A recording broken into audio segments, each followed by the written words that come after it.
Hello, good evening, Queens. I don't know how many of you are on Facebook right now, but I wanted to come on and share a couple thoughts with you. And I am your Broken Queen Healing Strategist, Shannon C. Harris. And again, good evening to all my beautiful sisters and all my queens. Tried this a little bit earlier, but it didn't work so well, so I had to come back and do it again. Standing at my son's football game, waiting for him to get done. So I have a couple of moments that I wanted to, again, just share a few thoughts with you. As I said last time, I took a little trip over the weekend to do some reflecting and to do some meditating and praying and get some things together that I've been working on to go full force into working my passion and to following my dreams and build a vision that I believe I've been given by the Creator. So in the time that I had is doing some reflection and thinking on some things, and as I was driving home, this thought popped into my mind, and I wanted to come on last night, but I wasn't able to because I got busy with some other things. But I didn't want to miss the opportunity to be able to come on and share this with you today. And it's about knowing your seasons. And I'm not talking about knowing whether or not it's winter, fall, spring, or summer outside, but knowing the seasons that you're in your life, and knowing the seasons that the people, places, and things in your life are in, and if they're right for that season. On my personal Facebook page, I put a few days ago, you need to know the type of people that are in your life, and you can't take bikini people into winter weather, because the winter times of your life, because they won't be able to cover you properly. And as I was reflecting on different people, places, and things in my life that are taking a shift with me, some of those things are shifting out and some of those things are shifting in. And it can be hard to let go of things that are moving out of your life, because we as women, we don't want to make people feel uncomfortable. We don't want to make anyone upset. We always want to make people feel good. We always want to make people feel wanted and loved and supported. But the truth is, sometimes we have to know when it's time to let go. We have to know when we're emotional hoarders and when we're letting people stay in our lives past their expiration date. And some people, you may gasp and clutch your pearls because you don't want to think that people have expiration dates, because that means it's derogatory. No, actually, when you let people go, when it's time for them to be gone, you're not only helping yourself, but you're also helping them. Because if you are holding on to people and things and places in your life past their usefulness, you're creating expectations and demands for them that they can't fulfill. And I was thinking about the fact that when you work for an employer, if you're not giving them what they're paying you to give them, they will pink slip you and they will fire you and release you from your position.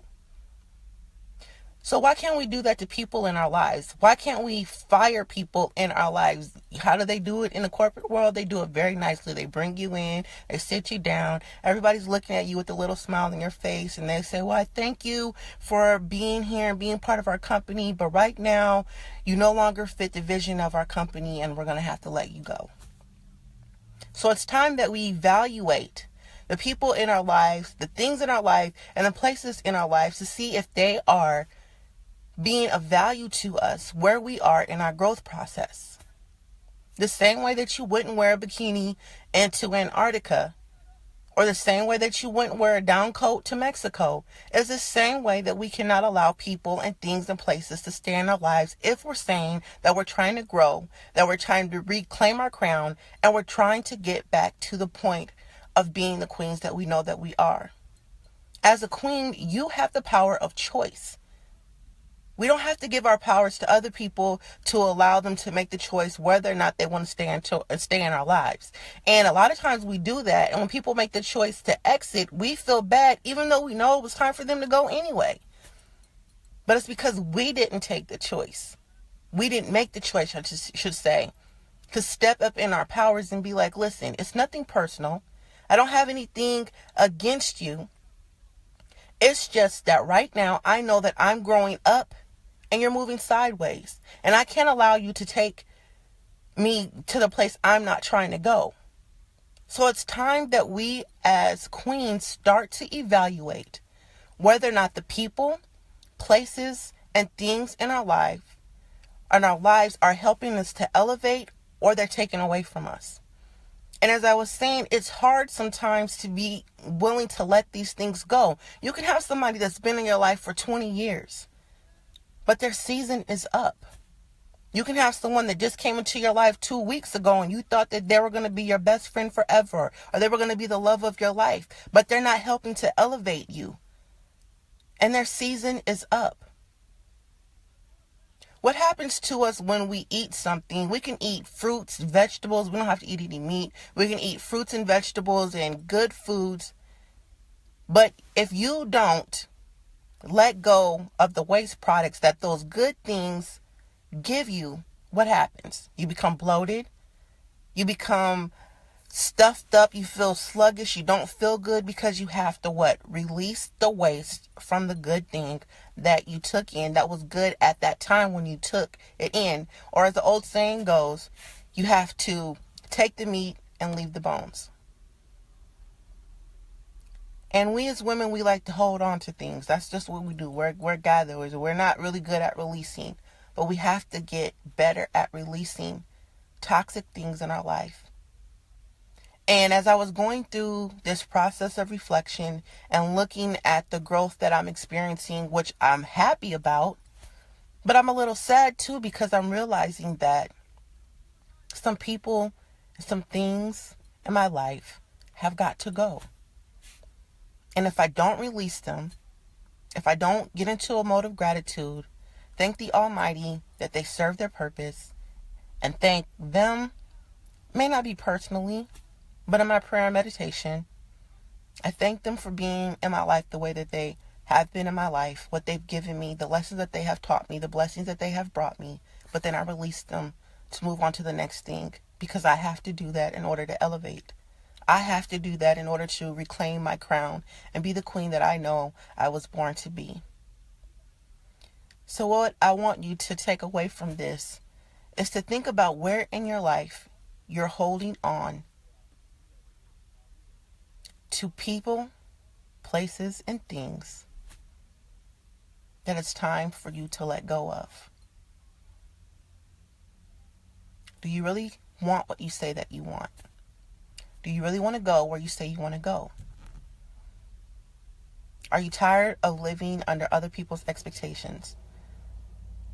Are you tired of feeling like you can't grow and you got to dim your light because other people need to feel comfortable around you and you don't want them hating on your shine? It's not about them anymore. It's about you. You only get one life, and you'll hear me say this over and over and over again. I've been to the point of death twice.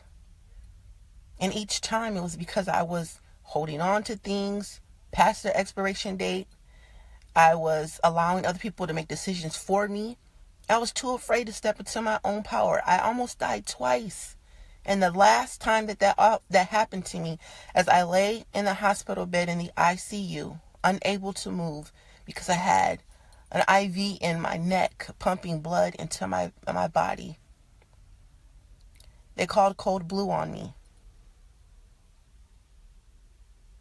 And as I lay there, I asked myself, Shannon, if today would have been the end of your life, and there would have been a number after the dash on your tombstone, would you have been happy with how your life ended? And from deep within me, it was a resounding hell no. So then the second question came, why are you living like you're ready for the end of the number after that dash?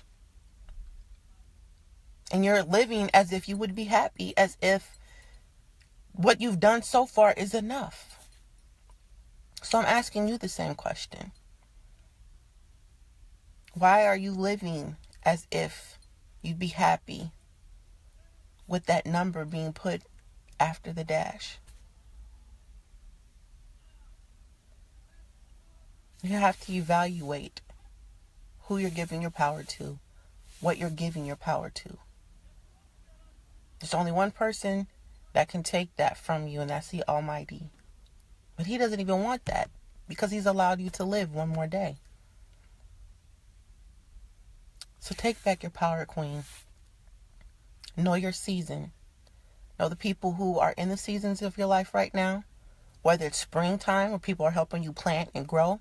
Whether it's summertime, where people are helping you cultivate and keep your growth watered and giving you nourishment. Whether it's fall time, where people are in your life and they're helping you to reap the harvest of what you've planted. And they're helping you to be able to sustain and prepare for the next round. Or whether it's a winter time in your life where things are dying, they're going dormant because they're getting ready to come back better in the next season. Let it go. Reclaim your crown. Be determined that you know that you're more than worth it. And only you can make that decision for you. So again, that was just my thought for the evening that I wanted to share with you about knowing your seasons, knowing you're more than worth it, and taking control of having the power of change. You're taking control of your power to be able to make the decision. If you go over to England right now and the Queen appears, everybody stops and bows. There's no questioning who the Queen is. So why are you questioning who the Queen is? Make them take notice when you enter into the room. I pray that you have a great evening, and that you'll enjoy the rest of your evening, and that you'll take some time out, even if it's 5 minutes, just to sit quietly and get your thoughts together and share a moment of gratitude for who you are, for where you are, for what you have, and for all the things that you are experiencing in your life right now. Whether you deem them as good or bad, it's always a learning tool, and it's just a stepping stone to your elevation. Go in peace, love, and light. I am your Broken Queen healing strategist, Shannon C. Harris, and I love you.